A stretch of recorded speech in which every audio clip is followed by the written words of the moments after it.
Hey everybody, welcome into another edition of Bold Predictions. That is Greg Smith. That is Steve Marek. I am Zach Carpenter, and we are here to preview Nebraska versus number 6 Oklahoma. They kick off at 11 a.m. on Saturday, and boys, we could be in for a tough one, or just an electric atmosphere at Memorial Stadium. Maybe that leads to something big. So, what are your initial thoughts on this game?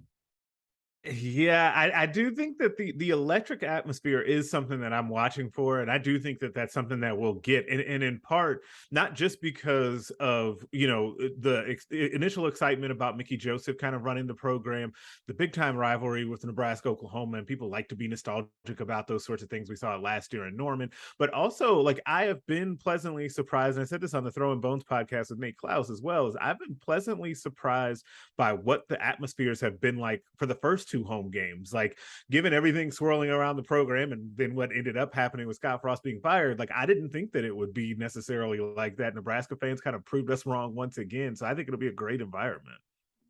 Yeah, I'm going to echo what Greg said. I'm not worried at all about the environment. I think it's going to be the best of this season yet, and it's going to rival the really good ones from last year. I remember the Michigan game was kind of tops last season. Yeah. That was awesome. The night game performance. And while Oklahoma is going to be 11 a.m. kick, with everything like Greg said, everything swirling around the program, everything that's happened, Mickey Joseph has brought out the energy. I think fans really like him. He's a likable figure. And yeah, just with it being Oklahoma undefeated, number 6 in the country, Dylan Gabriel, hot shot transfer quarterback, there's just going to be a lot of buzz in Lincoln. Lincoln's going to be crazy on Saturday.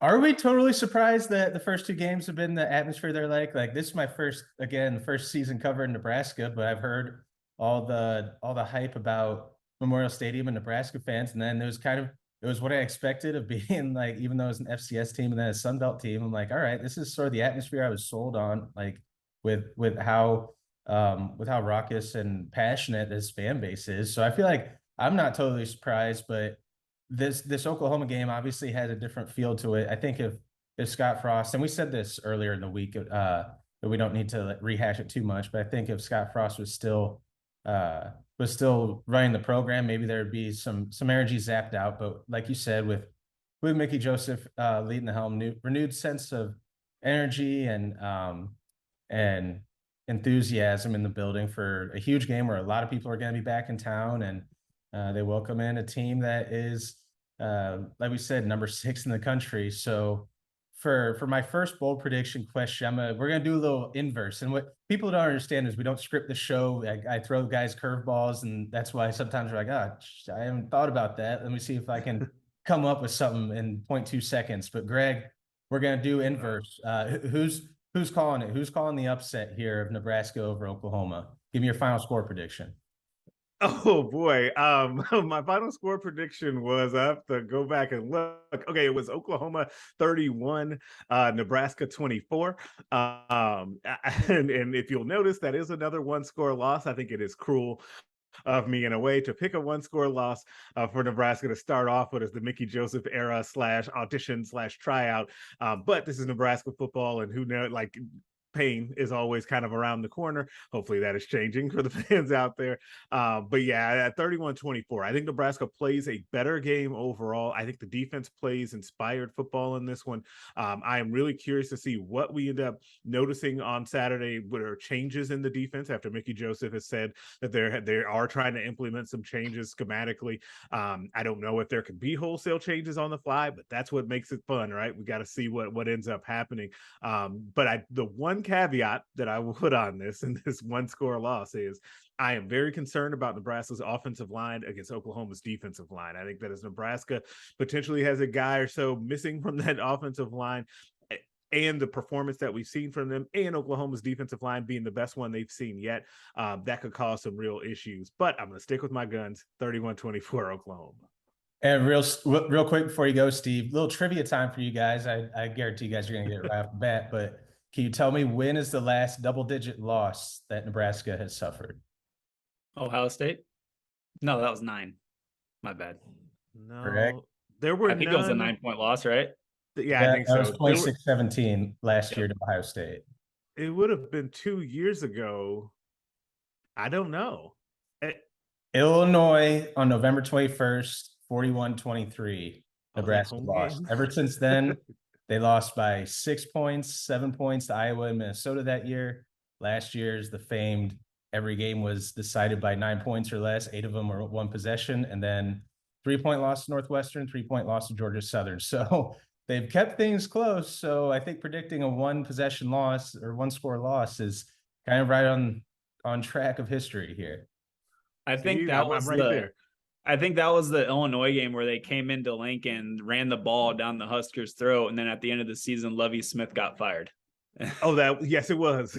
Yeah, that was just like, yeah. man, the guy who got fired even came in here and was just running it all over the place. So win over Nebraska was not enough to save a head coach's job. Not for Lovie that year. Not for Lovie. No. All right. So Steve, give me your final score prediction real quick as we kind of run it backwards, a little memento style. Great movie, by the way. Excellent. Yeah, that's why I always love doing the movie references because he always gets it. Shout out young guy. I got that one. Wait, I got that one. All right. Give you some credit where it's due because every now and then Greg knows, but I dropped like a very deep We Were Soldiers reference like 2 weeks ago to Steve, and he just laughed. He's like, "Is that from We Were Soldiers?" I'm like, "Hey, there we go." Yeah, I like the memento reference. Shout out young Guy Pierce. But anyway, Nebraska, Oklahoma. Oklahoma gets out of Lincoln with a 45-35 win. I think it's going to be a lot of points. I think Oklahoma, Jeff Levy, the hot shot offensive coordinator over there, coming over from Ole Miss and before that Central Florida. I think he looks at the game tape and sees how well Northwestern ran the ball on the Huskers, how well North Dakota ran the ball, how well Georgia Southern ran the ball, especially. And I think that he's got the horses up front to do it on Oklahoma's offensive line. And I think he's got the running backs to do it with Eric Gray, the transfer from Tennessee. I think Eric Gray is going to have a big day. I just don't believe in Nebraska's run defense, that they're going to be able to hold up against them. I think Oklahoma is just going to really try to establish the run. And then when Nebraska tries to adjust, maybe put an extra body in the tackle box, that's when you're going to see Dylan Gabriel shine with that play action pass that they have working really well in the offense right now at Oklahoma. So I think there's going to be a lot of points. I think Casey Thompson, there's a lot of storylines with Casey Thompson in Oklahoma. We know about his dad, Charles, played for the Sooners back in the 80s. Casey Thompson was recruited by Oklahoma in the 2018 class, but didn't go to Oklahoma because I don't think they truly believed in Casey Thompson as a quarterback. So he went out to Texas. And then again, when he entered the transfer portal, it came down to Nebraska, Oklahoma, and Auburn. And then he whittled it down to 2, Nebraska and Oklahoma. And again, Oklahoma was just not totally 100% in on Casey Thompson. They wind up taking Dylan Gabriel. Casey winds up in Lincoln. So I think there's a lot of storylines with Casey Thompson, and especially with last year, how the Red River rivalry went. He did well. I think he threw 5 touchdowns against the Sooners defense. So yeah, I think there's going to be a lot of points, but there's no way that I can pick Nebraska to win this football game. I think it's going to be high scoring, but I think Sooners get out of here 45-35. Yeah, it's an interesting point. Obviously, a big storyline, more than just interesting, is the Casey Thompson versus Oklahoma dynamic for every reason that you just laid out there. And I'm sure we didn't get player availability this week, but I'm sure if you would have asked Casey Thompson and in front of the podium, like how much this means to him, I'm sure he would have said all the right things. But I think if you asked him in an honest moment, I think he would tell you, yeah, it's a big chip on my shoulder. I mean, if a school or in any walk of life, if someone doesn't think you're good enough and picks someone else over you, you're going to naturally have a chip on your shoulder. So I don't want to step on Steve's toes for one of his other bold predictions, but we could talk about that more in a second. I agree with you guys. Like my final score prediction is 38-28 Oklahoma for that. And that's the reason I asked about the double-digit loss item, is because I was like, when is the last time they've lost by 10 or more? And looking at the betting lines from our Yahoo partners at BetMGM, back in July when the first line came out, it was Oklahoma -5.5. The next line didn't come out until Sunday, and it was a few hours after Scott Frost was fired. and Oklahoma was a 14.5-point favorite. And now jumping over to Friday afternoon, it's Oklahoma minus 11. So the line has shifted over the last week, and I think that probably reflects some belief in Nebraska to keep it close. The over under the point total is set at 65. So I've got Nebraska covering by a slim margin, and the over hitting by was at 1 point. And I tried my best to keep the my when I do my final score predictions as close to the betting line and the over under as possible, because the people in Vegas are much more analytically driven than I am. So I think that's what my strategy usually is there. But one of my thoughts before we round out with a bold prediction here is the energy level is going to be there, and I don't think that Nebraska is going to get blown out of the water or run off the field. But because I do think that energy and that ability to play loose is going to matter, and that I think that electric atmosphere, like we keep saying, is going to make an impact. But that doesn't fix the missed tackling issues or poor angles to the ball. Like, those are still things that we need to see bear out before you could feel confident in predicting what would be a massive upset here. So that's sort of my line of thinking. I do think the offense can keep up with Oklahoma a little bit, but I think that I just don't think that they can keep up with them for all 60 minutes. So with that being said, all of that analysis, we're going to do just one bold prediction today each. So Greg, give me what your number one, your top tier bold prediction is. Well, my top tier one, and because we did memento style, like you already kind of know it. But my number one top tier bold prediction is that Nebraska will not give up more than 45 points in this game. Now, I know that it feels like kind of like last week with the punt situation, the punt return, which thanks Ollie, that did not cash in. With that one, it feels like kind of like, oh my God, this is like kind of weak sauce. But hear me out. Like, we've got a situation where Nebraska did give up 45 points last week at home to Georgia Southern, as we know. Sorry for mentioning it again. They gave up 31 against Northwestern, a team that I don't think may not score 31 points again this season. That may be their high water mark. That offense isn't good. And so what we're ended up in a situation is I think that Nebraska, if you just, and Zach, you mentioned it a little bit ago, like better tackling angles, and just better tackling and more pursuit to the ball, which is another thing that seems to be a little bit lacking. If you just knock out those basics or shore that up some, it should slow down some of those explosive plays that we saw against Georgia Southern, even though Oklahoma is significantly better talent-wise across the board. That combined with that electric atmosphere that we've referenced a few times, I think that Nebraska's defense will come out and play inspired football, play a lot better. Now, that doesn't mean that, as we've already heard, that I'm picking them to win and spring this upset, but I am picking them to keep Oklahoma from just running up and down the field on them, which should not have to be a bold prediction at this point, but I think it is. I got the Nebraska holding Oklahoma to under 45 in this game. Yeah, well, first off, Pat Fitzgerald, I'm looking forward to him cutting out that clip and throwing it up on some sort of bulletin board material to rip you for the 31 points thing. But what is surprised you guys, like, this team has missed 37 combined tackles per Pro Football Focus when they charted it. It was surprising because they missed 14 against Northwestern, 15 against North Dakota. I might have those numbers backwards, but it was 15 and 14. And then they missed 8 last week against Georgia Southern, which is surprising and kind of like, oh, they only missed 8 tackles this week. What a substantial improvement. I mean, does that shock you that they only missed 8 last week? Steve, you were charting it, weren't you, for a little bit? But does that surprise you? Yeah, I didn't keep up just because it's pretty hectic on game days to do that live. But yeah, that looks a little maybe on the low end, I guess, for sure. And it makes me wonder. Mickey Joseph was on the radio last night, and he was asked about defensive changes, if there were going to be any.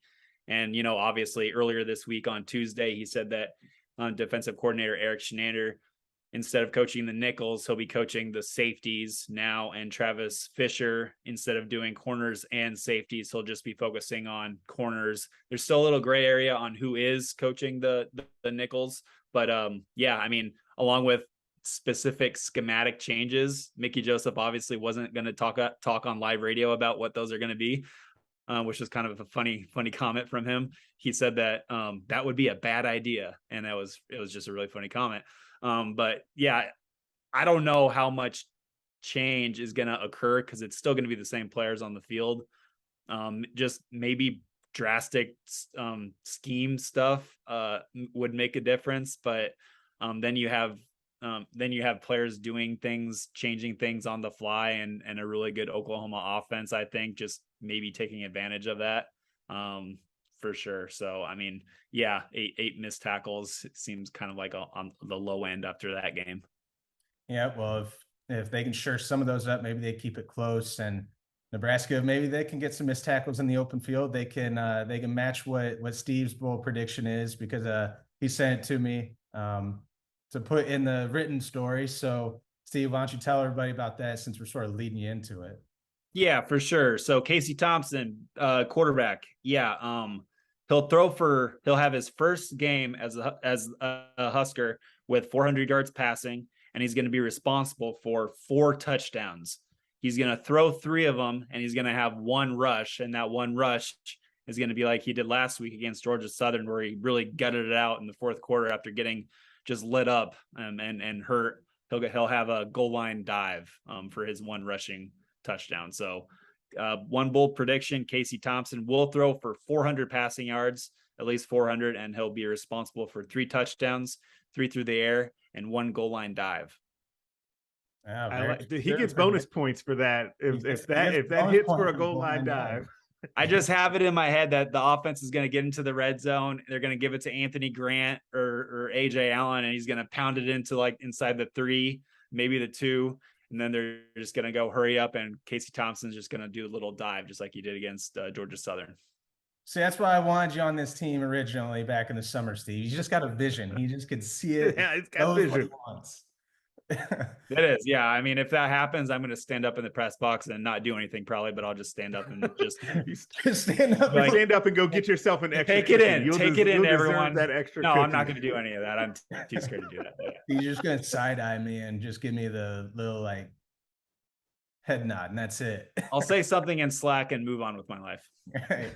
That's not how I would be. If I predict something that specific, you will hear from me about it. Well, last week, didn't I say, okay, so let's talk about this, boys. Last week, my bold predictions, Isaac Gifford, Nebraska's nickel, he had over 10 tackles, which I believe was one of mine. Mm-hmm. And then the other one was Kyle Vantrease was throwing 2 interceptions. He tossed 2.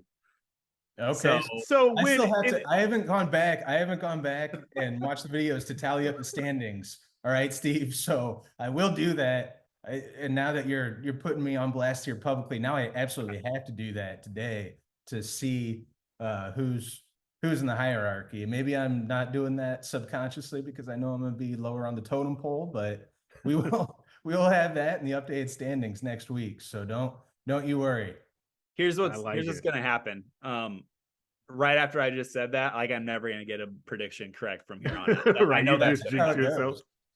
I got cocky last year when doing Ohio State bowl predictions. I got one right that was pretty bold, or at least like very, very close. So I'm like, all right, I'm coming in even bolder. And that's when I predicted Aiden Hutchinson would not come up with a single sack against Ohio State. And he had, I think, 3 in the first half and like 5 tackles for loss. And he was like the number one reason they won that game. I was just sitting at home because I wasn't covering the games that season. I'm just like, oh no, I hope people forgot about that. That was a little too bold, but people don't forget. No, they don't. So with sacks on the mind, I am running it back from last week. I didn't copy and paste in the subhead for my bold prediction this week on accident. I did it on purpose. I am going back to the well with O'Shawn Mathis and Garrett Nelson to combine for at least 3 sacks. And if they don't come up with any this week, it's probably going to be the last time you hear a bold prediction that's sack oriented from me. But I think it's similar to last week, where their pass rushing opportunities are going to be there for Nebraska and those 2 guys specifically. And O'Shawn Mathis, that's why you brought him here, right? That's why he was second team All Big 12 2 years in a row, and he has experience going up against Oklahoma from the past 2 seasons, and had 2 sacks against them last year. Obviously, different team and different situation, but does have that experience. And like Steve mentioned in his Oklahoma preview, is that this offensive line is a little vulnerable. They gave up 3 sacks to Kent State last weekend, and my thought is if Kent State can get 3 sacks and Nebraska can't get at least 1, or at least put consistent pressure, like, I mean, needless to say, that's an issue. The pass rush has been one of the defense's biggest issues this year. I mean, they have 2 sacks combined so far this year, 1 each from Mathis and Nelson. And Nelson came that close last week to getting 1, but he almost got home, but he did hit Kyle Van Treese's arm to affect that throw and lead to the huge game-changing, momentum-changing interception by Marcus Buford. So I'm predicting that they'll get at least 3 combined sacks, but I also think that's one of the key ways that Nebraska could potentially pull off this massive upset. But keep calling it a massive upset because it would be, even though Oklahoma's only quote unquote favored by 11 points. But I just think I see an offensive shootout, maybe not as crazy as 45-42, maybe, but I do see a shootout again. I think Nebraska might end up having to win games in shootouts this year, based on what the offense has shown, what the defense has shown. But I do think if they're going to pull it off, they're going to need at least 1, if not 2, big plays, just like they had last week with that Nelson and Marcus Buford play and that Marcus Buford interception in the first half. So it feels weird to say like a defensive play is going to make the biggest difference in an offensive shootout. But me and Steve were talking in the press box in the first half. I think it was I think the score was like 35-28 or 21-21, whatever it was. I can't remember. But me and Steve just turned to each other. It's like, yeah, a defensive play has a big chance to be the difference maker in this game. And it feels weird to say that when the score is what it is, but that's how it felt at the time. That's kind of what I feel coming into this game. So real quick, if you guys have one last rapid fire thought on this game, Greg, you start off, and Steve, and then we'll wrap it up. Yeah, I'm looking forward to it. I think that both of these teams to me have some unknowns. Obviously, all of the stuff with Nebraska, but I don't feel like we know a ton about Oklahoma either. Like, it's hard to judge them based on the opponents that they played early in the season. I think that they have talent. They always have talent, but we need to see it actually be proven out there. And so I just feel like this one has the potential to be another weird one. I feel like we're always saying that in some way, shape, or form about Nebraska games. But this one does have the potential to either way. Well, I couldn't see Nebraska blowing them out, but I could see Nebraska really keeping it close, like how my score predicted. I could see Oklahoma running away with this. I could see Nebraska coming out and starting off really hot in this game, and then it becoming a battle. Like, none of that would surprise me. And so I'm just looking forward to seeing like how this all unfolds with Mickey Joseph running the program. So 2 things. One, Zach, I really like your prediction because Oklahoma has allowed 5 sacks this season. And if you go back and watch those sacks happen, Dillon Gabriel should be at fault for a lot of them because that guy loves to hold on to the ball for way too long and try to like hold on to it to try to create a big play down the field. That is absolutely Dillon Gabriel as a quarterback. He wants the big play. He's a very aggressive. He's 100% confident in every single throw. He can make it a lot of the good throws, but sometimes he takes a lot of chances, and a lot of those chances come from him holding onto the ball. And that just, to me, if you're Garrett Nelson, O'Shawn Mathis, Caleb Tanner, all these guys from Nebraska's edge rushing room, I think that'll give you a little bit of hope and a little bit of motivation. Like, hey, this guy, he's not going to get rid of the ball, so let's go get him. I think that your prediction of the sacks is a really good one. And number 2, this one's kind of funny. Man. No problem. Need to hear that today. And number 2, I'm curious. This is just kind of a funny one. Drake Stoops is a pretty good receiver for Oklahoma. Every time he's caught a pass in an Oklahoma home game, the crowd has done the Stoops thing. So I'm wondering, Oklahoma's going to have some fans in Memorial Stadium. Every time Drake Stoops catches the ball, I'm wondering if there's going to be a Stoops inside that- Memorial Stadium. That Just with bold the prediction? Are you trying prediction. to sneak another one in there, Steve? Yeah, Oh you yeah, snuck in another Stoops. bold prediction. Okay, yeah, okay. So here's my 0.5 extra bold prediction. Drake Stoops' first reception will be met with a smattering of Stoops from the crowd. I hope some Nebraska fans are listening to this and like who will do that. Who'll do that Yeah, just to make you right. Great. Very first Drake Stoops reception. I'm gonna be up against the glass with my ear, like hearing this stuff. All right. Well, that's a definition of bold, and that's the reason we do the It show. is. Have a little fun and get a little nuts with it and go off the rails a little bit. So, as you guys could tell, today was a little helter skelter with our memento style. I wanted to see how that went and see if I could throw these guys off kilter. Yeah, Oklahoma coming into Memorial Stadium for an 11 a.m. kickoff against Nebraska. We'll be following it and covering it at nebraska.rivals.com and the Inside Nebraska YouTube channel, and at nebraska.rivals.com at our website. We're running a free 30-day trial this week and next week for free access to all of our stories and our premium message boards. So you can get on that. It's on the top of our homepage at our website. But yeah, we'll be coming from Memorial Stadium tomorrow morning. And you guys can keep it locked in here for coverage. We'll be back on Saturday and be back next week with another edition of Bold Predictions.